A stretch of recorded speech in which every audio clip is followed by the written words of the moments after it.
Hindi lahat ng tagumpay sa real estate industry sa hanap buhay namin ay will laging sukatan ang dami ng benta, we close a deal, 100 million close sales. Alam mo minsan, ang pinakamagandang reward para sa amin, naging bahagi kami ng journey ng isang pamilya na nagtiwala sa amin. And kagaya po nito, this is my client po, OFW, kumuha po sa akin ng 2 lote here in Vermont setting Salvera. It's like a fulfilling. I know, hindi siya may paliwanag eh. Ang hirap ipaliwanag. It's a fulfilling sa pakiramdam namin na maging bahagi kami. Minsan kasi sa isang tao, alam mo kasi merong kasabihan eh. Minsan, yung investment is once in a lifetime lang nangyayari sa isang tao. Eh nakakatuwa lang that once in a lifetime is naging bahagi kami sa investment nila. So this client po, ma'am sir, is an OFW. Kumuha po sa akin ng 2 lote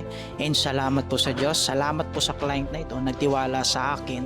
We never met before. Nag-met na lang kami nung okay na yung lot. So permahan na lang. But during closing the sales po, we never met po sa client na ito. So yun lang yung nakakatuwa lang na it's a fulfillment sa amin. No words can explain po. Napakasarap po ng pakiramdam.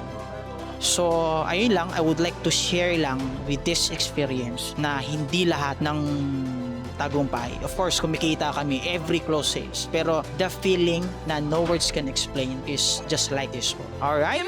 So, once again, this is Philip Ken Egige, licensed real estate broker, trusted agent po. Maraming salamat. Sa client ko nakakapanood po nito, maraming salamat po. Thank you po.